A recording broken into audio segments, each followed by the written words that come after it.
আমি মাথা নিচু করে দাঁড়িয়ে চাচিকে জিজ্ঞাসা করলাম, কোন জিনিসটা খুঁজে পাচ্ছেন না? তিনি হালকা হাসি দিয়ে একদিকে ইঙ্গিত করলেন। মনের মধ্যে এক অস্বস্তিকর অনুভূতি খেলা করতে লাগল, যেন মুহূর্তেই সব কিছু পাল্টে গেছে। আমি পরিস্থিতি থেকে সরে যাওয়ার চেষ্টা করলাম, কিন্তু হঠাৎ তিনি আমার হাত ধরে বললেন, প্রয়োজনের অতিরিক্ত ভদ্র হবার দরকার নেই, যা বলছি সেটাই শোনো। তার কথায় মনের ভিতরে এক অদ্ভুত টান অনুভব করলাম। তখন নিজেকে স্থির রাখা কঠিন হয়ে পড়েছিল। চাচি দ্রুত আমার কাছে এসে দাঁড়ালেন। বন্ধুরা, আজকের গল্পটা অনেক বেশি বিশেষ। আশা করছি তোমাদের খুব ভালো লাগবে। আর প্রতিদিন এমন গল্প শুনতে চাইলে ভিডিওটি লাইক, শেয়ার এবং চ্যানেলটি সাবস্ক্রাইব করতে ভুলো না। আমি বাইরে সোফায় বসে টিভি দেখছিলাম। প্রায় 25 দিন হলো চাচার বাড়িতে আছি।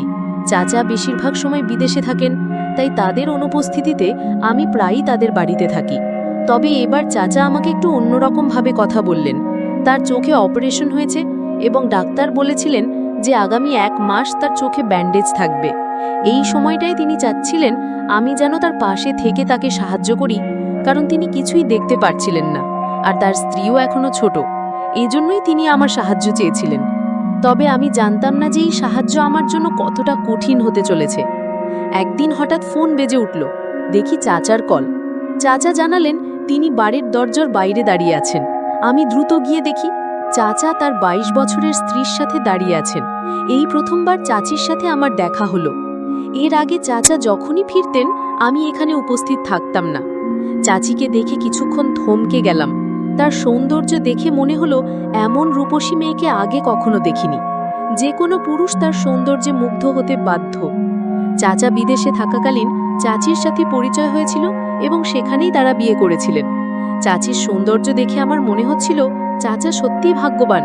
কিন্তু চাচির চোখে আমি এক ধরনের রহস্যময় দৃষ্টি লক্ষ্য করলাম, যা আমাকে কিছুটা অস্বস্তি দিচ্ছিল। চাচা আমাকে ডাকছিলেন, কিন্তু আমার চোখ ছিল চাচির দিকেই। আমি দ্রুত চাচার প্রশ্নের উত্তর দিয়ে তাদের ঘরে নিয়ে গেলাম। ঘরে ঢোকার সময় হঠাৎ আমার কাঁধে কারো হাতের স্পর্শ অনুভব করলাম। ঘুরে দেখি চাচি একরকম অদ্ভুত হাসি নিয়ে আমার দিকে তাকিয়ে আছেন। চাচি আমার দিকে এমনভাবে তাকিয়ে হাসছিলেন যেন হাজারো প্রশ্ন লুকিয়ে আছে তার সেই হাসিতে। আমি কোনো উত্তর দিতে চাইছিলাম না, কারণ জানতাম উত্তর দিলে হয়তো এমন কিছু হতে পারে যা চাচার জন্য ভালো হবে না। আমি দ্রুত চাচাকে ঘরের ভিতর নিয়ে এলাম এবং তাকে বসতে বললাম। তখনই চাচির কণ্ঠ শুনলাম, কোনাল, একটু বলো তো রান্নাঘরে কোন জিনিস কোথায় রাখা আছে? তার কথায় আমি একটু অস্বস্তি অনুভব করলাম। প্রথম দেখাতেই মনে হয়েছিল তিনি সঠিক চরিত্রের কেউ নন। তবে আমিও জানতাম বাড়ির সম্মানের ব্যাপার রয়েছে। আমি চাই না আমার জন্য এই সম্মান নষ্ট হোক, তাই নিজেকে সামলিয়ে যতদূর সম্ভব তার থেকে দূরে থাকার চেষ্টা করছিলাম। কিন্তু যতবার দূরে যেতে চাইতাম তিনি ততবার আমার কাছে আসার চেষ্টা করছিলেন। চাচা তখন বললেন, যাও, তোমার চাচিকে রান্নাঘরের বিষয়টা বুঝিয়ে দাও। নিরুপায় হয়ে উঠে দাঁড়ালাম এবং রান্নাঘরের দিকে এগোলাম। দরজার কাছে পৌঁছে দেখি চাচি যেন অন্য এক রকমভাবে তাকিয়ে আছেন, যা আমাকে কাঁপিয়ে তুলেছিল। এই পরিস্থিতি আমাকে নিঃসন্দেহে অস্বস্তিতে ফেলে দিয়েছিল। আমি সামনে থাকা দৃশ্য থেকে চোখ সরাতে চাইছিলাম, কিন্তু কিছুতেই তা সম্ভব হচ্ছিল না। আমার 22 বছরের চাচি আমার দিকে তাকিয়ে মৃদু হাসছিলেন, আর এতে আমার হৃদস্পন্দন দ্রুত হয়ে যাচ্ছিল। হঠাৎ তার কণ্ঠ শুনতে পেলাম, আরে কুনাল, ওখানে কেন দাঁড়িয়ে আছো? এখানে এসে দেখাও তো রান্নাঘরের জিনিসপত্র কোথায় আছে। চাচির কথা বলার ভঙ্গি এমন যেন সেটি একদম স্বাভাবিক, কিন্তু আমার জন্য এই মুহূর্তটা ছিল ভীষণ অস্বস্তিকর। আমি চোখ নামিয়ে নিলাম, কারণ জানতাম বেশি সময় তাকিয়ে থাকলে নিজের ওপর নিয়ন্ত্রণ হারাতে পারি, যা কোনোভাবেই চাইনি। যখন তার কাছাকাছি দাঁড়ালাম তখন হঠাৎ তিনি আমার কাঁধে হাত রাখলেন। মনে হলো যেন শরীরে বিদ্যুৎ খেলে গেল। আমি তাড়াতাড়ি পিছিয়ে দাঁড়ালাম। আমাকে দেখেই তিনি মুচকি হেসে বললেন, বাহ, তুমি তো আসলে বেশ, ভাবতেই পারিনি তুমি এতটা সর। আমার ধারণা ছিল তোমার চরিত্র অন্যরকম। তার কথা শুনে আমি হতবাক হয়ে গেলাম। এমনভাবে বলছিলেন যেন আমার পুরো জীবনটাই তিনি জানেন। তার এমন কথা যেন আকাশ ভেঙে মাথায় পড়ল। এমন কিছু কথা ছিল যা আমার পরিবারের কেউই জানত না, এমনকি বেশিরভাগ বন্ধুর কাছেও কখনো বলিনি। তাই চাচির মুখে এসব কথা শুনে আমি অবাক হয়ে গেলাম। তিনি আমার দিকে তাকিয়ে হাসলেন এবং বললেন, তোমার এত অবাক হওয়ার দরকার নেই, আমার জন্য এসব জানা কঠিন কিছু না। এই কথা বলেই তিনি চোখ মারলেন। তখনই বুঝতে পারলাম এই মহিলা খুবই চালাক এবং তার সাথে কোনো ঝামেলায় জড়ানো মানে নিজের বিপদ ডেকে আনা। তাই আমি ঠিক করলাম আর বেশি সময় এখানে না থেকে বাড়ি ফিরে যাব। আমি মাথা নিচু করে দাঁড়িয়ে চাচিকে জিজ্ঞাসা করলাম, কোন জিনিসটা খুঁজে পাচ্ছেন না? তিনি হালকা হাসি দিয়ে একদিকে ইঙ্গিত করলেন। মনের মধ্যে এক অস্বস্তিকর অনুভূতি খেলা করতে লাগলো, যেন মুহূর্তেই সবকিছু পাল্টে গেছে। আমি পরিস্থিতি থেকে সরে যাওয়ার চেষ্টা করলাম, কিন্তু তিনি হঠাৎ আমার হাত ধরে বললেন, প্রয়োজনের অতিরিক্ত ভদ্র হওয়ার দরকার নেই, যা বলছি সেটাই শোনো। তার কথায় মনের ভেতরে এক অদ্ভুত টান অনুভব করলাম। তখন নিজেকে স্থির রাখা কঠিন হয়ে পড়েছিল। চাচি দ্রুত আমার কাছে এসে দাঁড়ালেন। তাকে আবারও দেখতে গিয়ে মন আবারও অস্থির হয়ে উঠল, কিন্তু তার দিকে এগোনোর আগে হঠাৎ কারোর পায়ের আওয়াজ পেলাম। চাচা এসে পড়েছিলেন। আমি তাড়াতাড়ি সরে দাঁড়ালাম। চাচিকে দেখে মুখ বাঁকালেন এবং বললেন, ভয় পেও না, তিনি কিছুই দেখতে পাবেন না। তার কথায় কোনো উত্তর না দিয়ে আমি চাচার কাছে গেলাম এবং জিজ্ঞাসা করলাম, আপনার কিছু লাগবে কি? তিনি মাথা নাড়িয়ে বললেন, না, আমার কিছুই লাগবে না, তবে আমি চাই তুমি চাচিকে ফার্ম হাউসে নিয়ে যাও, কারণ এখান থেকে যাওয়ার আগে সে সেখানে যাওয়ার জন্য খুব উৎসাহিত। তুমি জানো সেই এলাকাটা কত সুন্দর। যখন তাকে ফার্ম হাউসের ছবিগুলো দেখালাম, তখন থেকেই সে যাওয়ার জন্য অস্থির হয়ে পড়েছে। আমি একবার চাচির দিকে তাকালাম। দেখলাম তিনি আমাকে এক অদ্ভুত দৃষ্টিতে দেখছেন। হঠাৎ তিনি এমনভাবে ইশারা করলেন যে আমার লজ্জায় মাথা নিচু হয়ে গেল। মনে হলো চাচাকে না বলেই সব জানিয়ে দিই, কিন্তু চাচা অনেকটা অনুরোধের সুরে আমাকে বলেছিলেন। আমি চাচাকে আমাদের সাথে যেতে বললাম, কিন্তু তিনি ক্লান্তির কথা জানিয়ে থেকে যেতে চাইলেন। তিনি বললেন, আমি এখানে বিশ্রাম নেব, তোমরা দুজনেই যাও। চাচিও উৎসাহ নিয়ে বললেন, তাহলে আর দেরি কেন, তাড়াতাড়ি চলো। এই বলে তিনি আমার হাত ধরে টেনে সামনের দিকে নিয়ে যেতে শুরু করলেন। আমি পেছনে ফিরে চাচার দিকে তাকালাম, কিন্তু তিনি অন্যদিকে মনোযোগী ছিলেন এবং আমাদের দিকে ফিরেও তাকাচ্ছিলেন না। এদিকে চাচি আমার হাত শক্ত করে ধরে রেখেছিলেন, যার স্পর্শে আমি অস্বস্তিতে পড়ে যাচ্ছিলাম। অবশেষে এক ছটকায় হাতটা ছাড়িয়ে নিলাম। আমি তাকে কঠোর সুরে বললাম, আমার সাথে এমন আচরণ করার কোনো প্রয়োজন নেই। তুমি যেভাবে আমাকে ভাবছ আমি সেরকম নই, আর তোমার কোনো ইচ্ছেই আমি পূরণ করব না। তার কথা শুনে তার চোখে জল চলে এলো, কিন্তু আমি তার দিকে আর একবারও তাকালাম না। এতে আমার কোনো প্রভাব পড়ল না। তবে মনে হচ্ছিল 22 বছরের একটি মেয়ে আমার সামনে দাঁড়িয়ে, এবং এই মুহূর্তে সে যেন আমার উপর নির্ভর করছে। এই ভাবনা আমাকে ভীষণ অস্থির করে তুলেছিল। আমি দ্রুত সেখান থেকে সরে এসে নিজের ঘরে চলে এলাম। বুক ভরে শ্বাস নিচ্ছিলাম, কিন্তু বুঝতে পারছিলাম না কিভাবে এই সমস্যার সমাধান করব। তার আচরণে আমি বেশ বুঝতে পেরেছিলাম নিজেকে নিয়ন্ত্রণ করা আমার পক্ষে সহজ হবে না। অবশেষে বুঝতে পারলাম আমারও সীমাবদ্ধতা আছে, আর অনেকক্ষণ ধরে নিজেকে নিয়ন্ত্রণ করা সম্ভব না। মনে হচ্ছিল সুযোগ এখনই আমার সামনে এসেছে। কিন্তু এমন চিন্তা মাথায় আসতেই দুহাতে নিজের মাথা চেপে ধরলাম এবং নিজেকে শান্ত রাখার চেষ্টা করতে লাগলাম। হঠাৎ শরীরটা খারাপ লাগতে শুরু করলো, তাই চাচার কাছে গিয়ে বললাম, আজ হয়তো আমি যেতে পারবো না। তখনই চাচিকে সুন্দর পোশাক পরে দাঁড়িয়ে থাকতে দেখলাম এবং এক মুহূর্তে থমকে গেলাম। তাকে দেখে মনে হচ্ছিল যেন এক অনন্য সৌন্দর্যের ছটা ছড়িয়ে দিচ্ছে। আমি দৃষ্টি সরিয়ে নেওয়ার চেষ্টা করলাম, কিন্তু বারবার চোখ ফিরে যাচ্ছিল। মনে হচ্ছিল নিজের আবেগকে সামলে রাখা কঠিন হয়ে পড়ছে। সেই মুহূর্তে ভাবলাম, হয়তো তার ইচ্ছাটি সম্মান জানানো সঠিক হবে যদি সে নিজেই এতে স্বাচ্ছন্দ্য বোধ করে। তবে আমি কেন পিছু হাঁটব?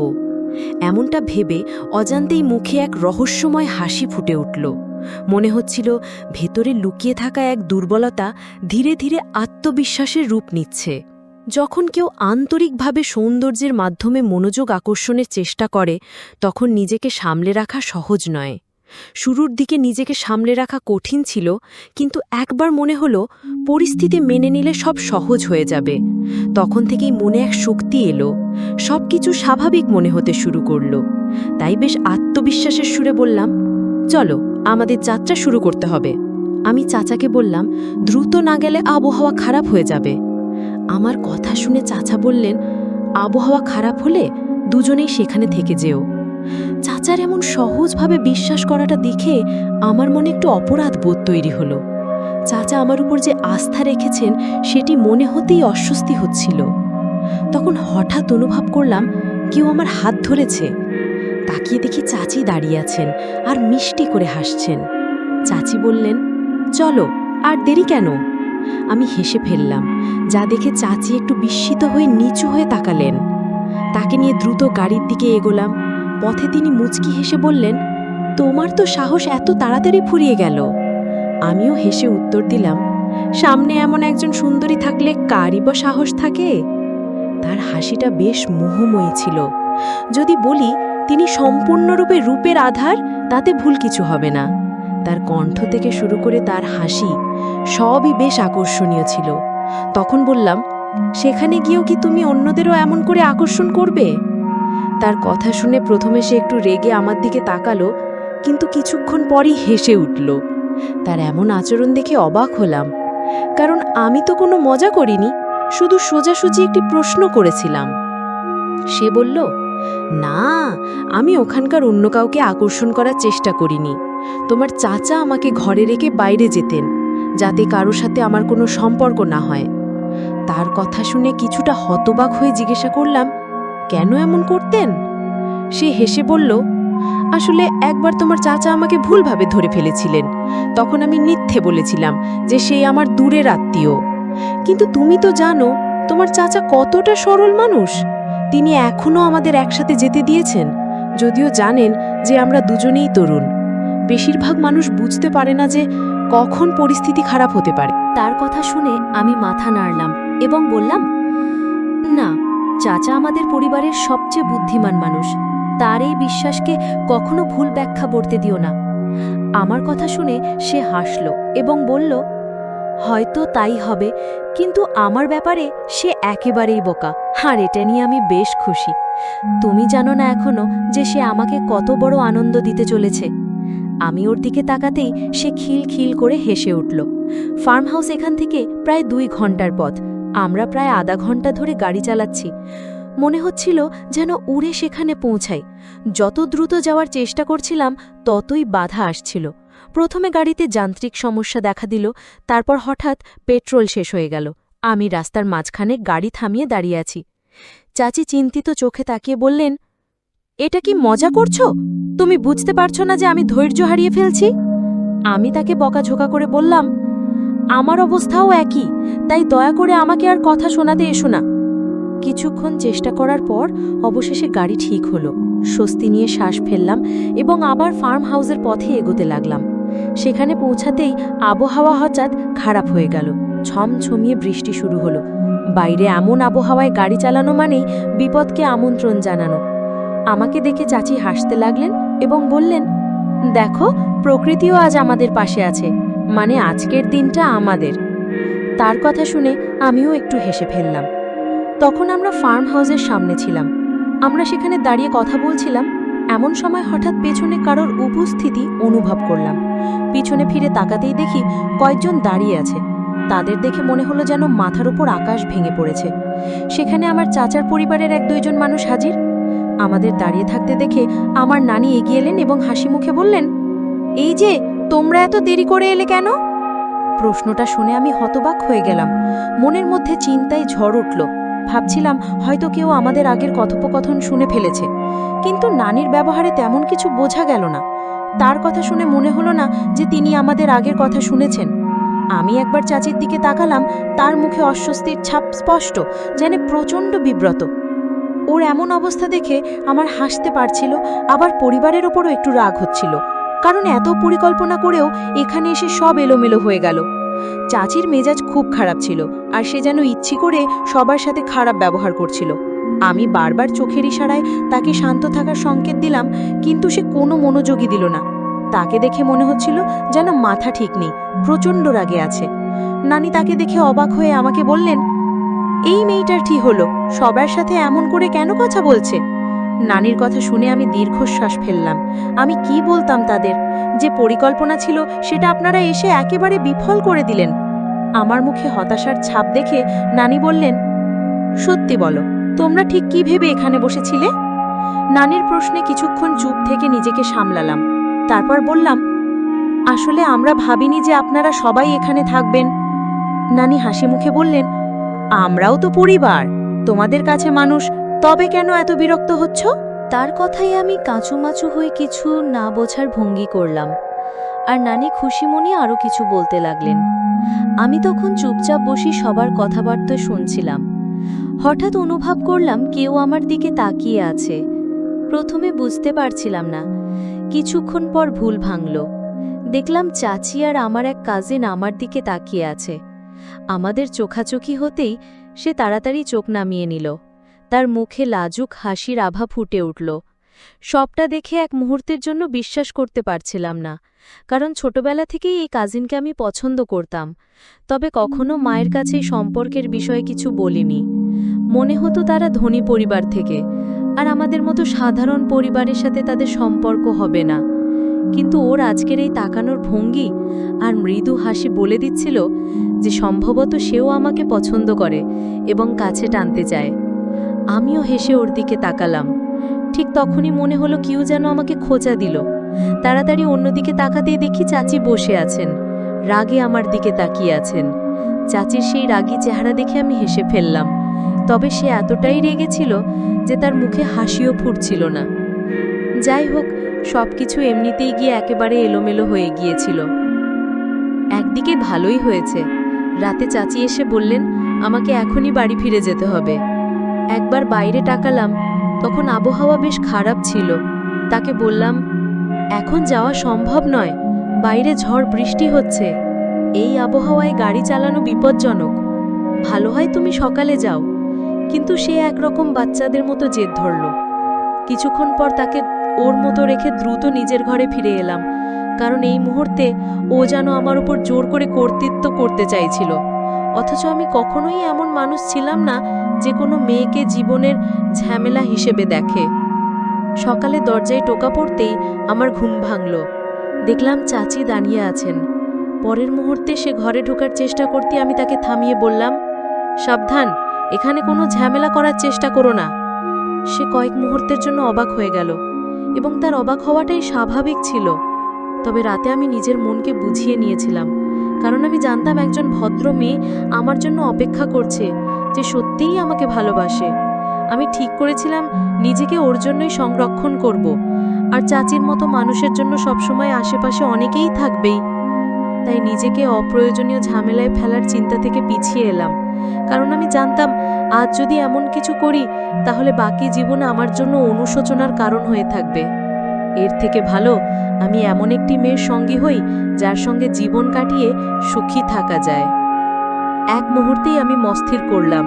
চাচি তখন অবাক হয়ে আমার দিকে তাকিয়েছিল। তার অবাক হওয়াটা দেখে সে হেসে মুখে বলল, আমি জানি এই বাড়ির লোকেদের কারণেই তুমি আমার কাছে আসছো না, কিন্তু চিন্তা করো না, যখন আমরা বাড়িতে ফিরব তখন আর কেউ থাকবে না। তার কথা শুনে আমি চুপচাপ তার মুখের দিকে তাকিয়ে রইলাম, কোনো উত্তর দিলাম না। কিছুক্ষণ পর তাকে নিয়ে বাড়ি ফিরে এলাম। রাতে সে আবারও হালকা পোশাক পরে আমার সামনে হাজির হলো, যেন কিছু বলার জন্য প্রস্তুত। আমি তাকে পিছিয়ে দিলাম এবং সে হতভম্ব হয়ে চুপ হয়ে গেল। সেই সময় চাচা ঘরে এসে হাজির হলেন। চাচা বুঝতে পারলেন এই মহিলার আসল চেহারা। সবকিছু পরিষ্কার হওয়ার পর চাচা তাকে ছেড়ে দেওয়ার সিদ্ধান্ত নিলেন এবং তাকে বাড়ি থেকে চলে যেতে বললেন, কারণ চাচা এর আগেও অনেকবার চাচির অপকর্মে নিজ হাতে ধরেছিলেন, কিন্তু তাকে ভালো হওয়ার জন্য কিছু সুযোগ দিয়েছিলেন। কিন্তু চাচি আর ভালো হননি, বরং দিনে দিনে আরও খারাপ হয়েছিলেন। আমি মনে মনে ধন্যবাদ দিলাম যে এমন কোনো কাজ করিনি যাতে চাচার কাছে ছোট হয়ে যায়। এই অভিজ্ঞতা থেকে বড় শিক্ষা পেলাম। কিছুদিন পর আমার কাজিনের সাথে সম্পর্কের কথা পাকাপাকি করলাম, আর এক সপ্তাহের মধ্যে আমাদের বিয়ে হয়ে গেল। এখন আমি তার সঙ্গে সুখে শান্তিতে জীবন কাটাচ্ছি। গল্পের প্রধান চরিত্র এমন একটি পরিস্থিতির মুখোমুখি হয় যেখানে তার উপর চাপ সৃষ্টি করা হয়, কিন্তু সে নিজেকে সামলে সঠিক সিদ্ধান্ত গ্রহণ করে। এর মাধ্যমে বোঝা যায় কঠিন সময়েও আত্মনিয়ন্ত্রণ ধরে রাখা এবং নিজেকে সঠিক পথে পরিচালিত করা গুরুত্বপূর্ণ। নৈতিক স্থিতিশীলতা ও মানসিক শক্তি একজন মানুষের জীবনকে সুন্দর ও সম্মানজনক করে তোলে। গল্পের প্রধান চরিত্র এমন একটি সম্পর্ক বেছে নিয়েছে যা তার জীবনকে শান্তি ও সুখে পূর্ণ করেছে। সঙ্গীর ক্ষেত্রে সঠিক মানুষকে বেছে নেওয়া জীবনের শান্তি ও আনন্দের মূল কারণ হতে পারে, তাই জীবনের সঙ্গী নির্বাচনে সতর্কতা ও বুদ্ধিমত্তার প্রয়োজন। গল্পের চাচির চরিত্র থেকে বোঝা যায় নেতিবাচক ও অসৎ ব্যক্তিরা নিজেদের সাথে সাথে আশেপাশের মানুষের জীবনেও সমস্যা সৃষ্টি করতে পারে। এমন ব্যক্তিদের থেকে দূরে থাকা এবং নিজের মানসিক শান্তি বজায় রাখা জরুরি। গল্পের চাচার সিদ্ধান্ত ও প্রধান চরিত্রের শিক্ষা থেকে বোঝা যায় একজন ব্যক্তির জীবনে যে সম্পর্কগুলি স্বাস্থ্যকর ও পজিটিভ সেগুলি ধরে রাখা দরকার। অন্যদিকে যেসব সম্পর্কের মধ্যে অসৎ চরিত্র, অশান্তি ও অনাবাঞ্ছিত আচরণ রয়েছে সেগুলিকে দূরে রাখাই মঙ্গল। গল্পের প্রধান চরিত্র যেভাবে তার নৈতিক আদর্শ বজায় রাখে এবং নিজের জন্য সঠিক সিদ্ধান্ত নেয় তা থেকে বোঝা যায় জীবনে যে কোনো সিদ্ধান্তে দীর্ঘমেয়াদী সুখকে প্রাধান্য দেওয়া উচিত। সামাজিক আবেগে ভুল সিদ্ধান্ত নেওয়ার কারণে পরবর্তীতে অনুশোচনায় পড়তে হতে পারে। গল্পের চরিত্রটি যেভাবে তার জন্য অপেক্ষা করা সৎ ও ভালোবাসার মানুষটির জন্য নিজেকে সংরক্ষণ করে তা থেকে বোঝা যায় জীবনের গুরুত্বপূর্ণ সম্পর্কের প্রতিশ্রুতিবদ্ধ থাকা আবশ্যক। এটি জীবনের প্রতি এক ধরনের শ্রদ্ধা প্রদর্শন করে। বন্ধুরা, যদি গল্পটি ভালো লেগে থাকে তাহলে দয়া করে ভিডিওটি লাইক করুন এবং আমাদের চ্যানেলটি সাবস্ক্রাইব করুন। পাশে থাকা বেল আইকনটি প্রেস করুন যাতে আমরা যখনই নতুন ভিডিও আপলোড করি তার নোটিফিকেশন সবার আগে আপনার কাছে পৌঁছে যায়। ধন্যবাদ। দেখা হবে আমাদের পরবর্তী ভিডিওতে।